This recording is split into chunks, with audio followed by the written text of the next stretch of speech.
को हिंदी में काल या समय कहते हैं और इस काल या समय को मुख्यतः 3 भागों में बांटा गया है।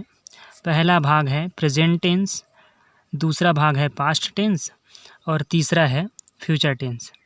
इसे हिंदी में कहते हैं प्रेजेंट टेंस को वर्तमान काल, पास्ट टेंस को भूतकाल और फ्यूचर टेंस को भविष्यकाल। अब हम ये देखेंगे कैसे पहचानेंगे कि हिंदी में लिखा हुआ वाक्य प्रेजेंट टेंस में है कि पास्ट टेंस में है कि फ्यूचर टेंस में है, कैसे जानेंगे। तो इसकी जानकारी के लिए हमारे पास ये 3 अक्षर हैं, ह, थ और ग। तो जिस वाक्य के अंत में, ध्यान से सुनना है ना, जिस वाक्य के अंत में, जिस हिंदी वाक्य के अंत में ह आता हो, ह, अब ह में कुछ भी मात्रा हो सकता है, हमें उससे मतलब नहीं रखना है। जिस वाक्य के अंत में ह आता हो या वाक्य की समाप्ति ह से होती हो, तो उस प्रकार के वाक्य को हम वर्तमान काल का वाक्य कहते हैं, है ना।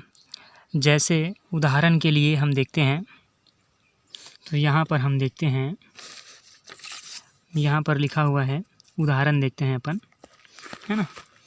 मैं स्कूल जाता हूँ, यहाँ पर पहला सेंटेंस है, पहला वाक्य, मैं स्कूल जाता हूँ। अब देखिए, अब इस वाक्य के अंत में ह है। अब ह में जो भी मात्रा लगा हुआ है, हूँ, इसको ध्यान नहीं देना है ना। और दूसरा सेंटेंस देखते हैं, वह टीवी देख रही है। तो दोनों सेंटेंस के लास्ट में ह है। इसका मतलब ये है कि ये जो वाक्य जो लिखा हुआ है वो कौन से काल का है, वर्तमान काल का।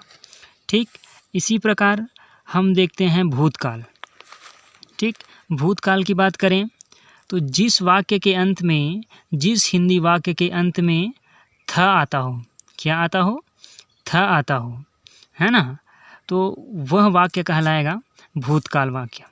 ठीक है, जैसे यहाँ पर तीसरा उदाहरण दिया है, सोहन पुस्तक पढ़ता था, थ है इसमें। दूसरा उदाहरण देखते हैं, इसमें वे क्रिकेट खेलते थे। तो दोनों सेंटेंस में थ है। इसका मतलब ये है कि ये जो लिखा हुआ वाक्य है, हिंदी का जो ये सेंटेंस है, वो कौन से काल का हुआ, भूतकाल। ठीक, अब देखते हैं भविष्यकाल।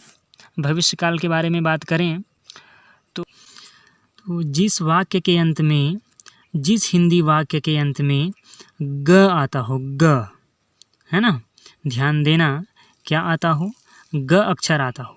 जैसे उदाहरण मैं दिखा रहा हूँ एक बार फिर से, तुम स्कूल जाओगे, लास्ट में ग है। दूसरा उदाहरण, वह खाना खाएगा, इसमें भी लास्ट में ग अक्षर है ना। मात्रा में हमें ध्यान नहीं देना है भाई कि ग में ए की मात्रा है, ग में आ की मात्रा है, ऐसा वाला, है ना। लास्ट में ग होना चाहिए, है ना। तो इस प्रकार पता चल गया हमें, ठीक है। यदि लास्ट में ह है तो वर्तमान काल का होगा, और यदि लास्ट में थ है तो भूतकाल का होगा, और यदि लास्ट में ग है तो वो भविष्य काल का होगा। हो गया, ठीक है ना। अब यहाँ पर हमें पहचानना है, ठीक है। वाक्य को देख के बताना है कि ये जो वाक्य हैं वो कौन से काल में है ना, कौन से काल में आएंगे। पहला वाक्य देखिए, पहला वाक्य मैं पढ़ता हूँ, लास्ट में है मतलब ये वर्तमान काल में आएगा।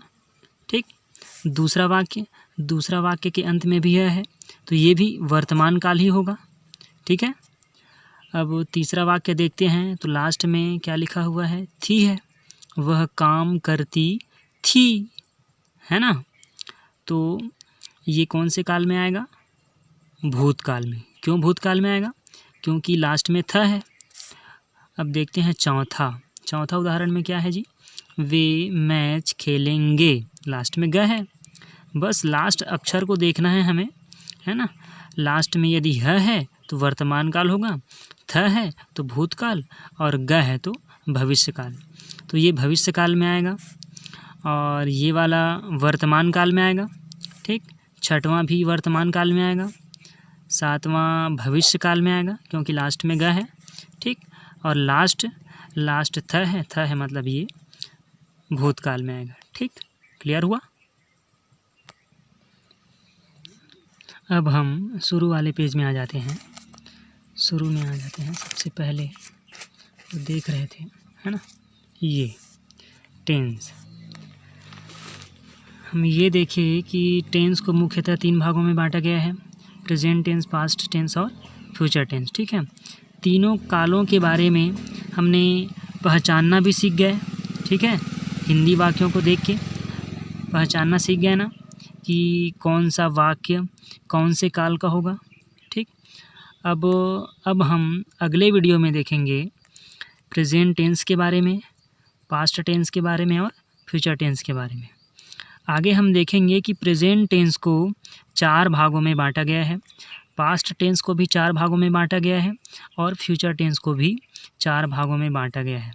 तो इस प्रकार इसका 4, इसका 4 और इसका 4, तीनों को अगर हम मिलाएंगे तो टोटल टेंस के 12 प्रकार होते हैं, ठीक है।